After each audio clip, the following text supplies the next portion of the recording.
A blessed day to everyone. Welcome to our daily podcast, Hope and Strength for the Journey.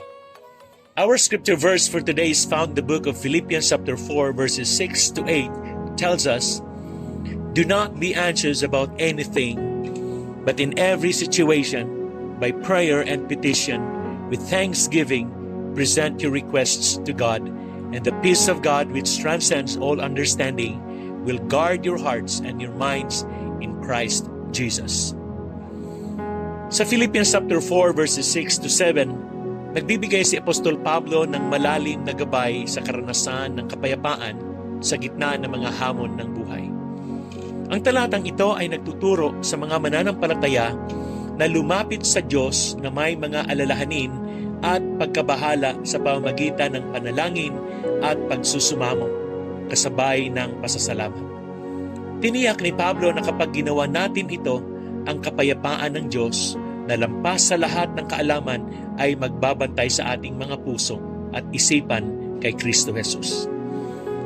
This teaching emphasizes the importance of faith and reliance on God, suggesting that true peace comes not from the absence of problems, but from a relationship with God that enables us to face them.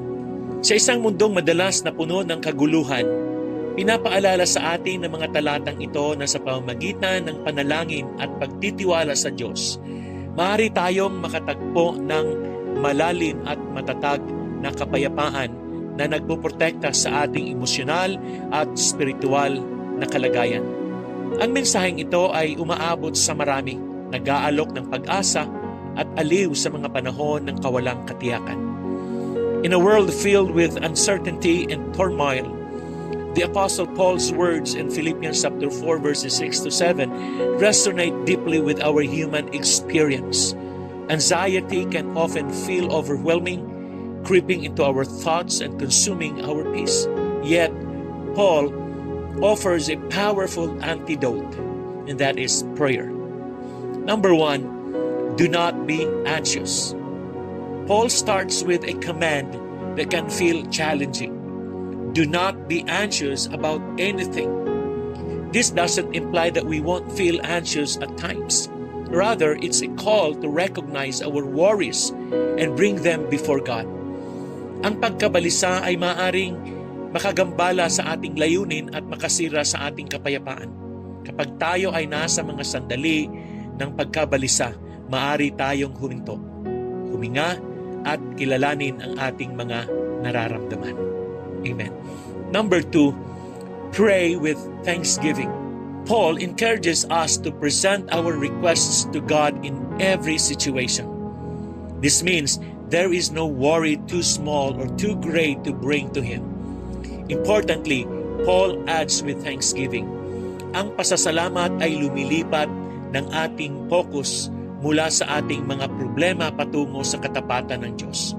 Kapag lumalapit tayo sa Diyos na may pusong mapagpasalamat, pinaalalahanan natin ang ating sarili sa Kanyang mga nagdaang pagkakaloob at nagtitiwala tayo sa Kanya sa ating kasalukuyang mga pagsubok. And number 3, the peace of God. The promise that follows is profound, and the peace of God, which transcends all understanding, will guard your hearts and minds. This peace is not merely the absence of conflict. It's a deep sense of assurance that God is in control. Ito ay lampas sa ating pangunawa bilang tao na nangangahulugang maaari itong umiral kahit sa pinakamatitinding sitwasyon. Ang kapayapaang ito ay nagsisilbing bantay sa ating mga puso at isipan. Pinoprotektahan tayo mula sa mapanirang epekto ng pagkabalisa at takot. Amen. And number 4, in Christ Jesus. Finally, Paul reminds us that this peace is found in Christ Jesus.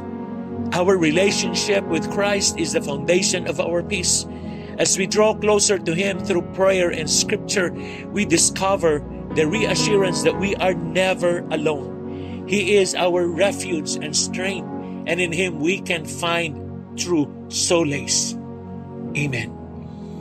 How we will apply this? Each day, set aside time to write down things you are grateful for. This practice will help shift your focus from anxiety to appreciation for God's blessings. Number 2, consider keeping a prayer journal where you can list your worries and requests, then revisit it regularly to see how God answers your prayers.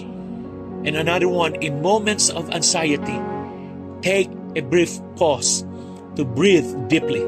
Pray and remind yourself of God's promises. Amen. Let us look to God in prayer. Heavenly Father, thank you for the gift of peace that you offer us through prayer. Help me to turn to you in every situation, releasing my anxieties and trusting in your goodness. Teach me to be thankful even in difficult times and remind me of your faithfulness.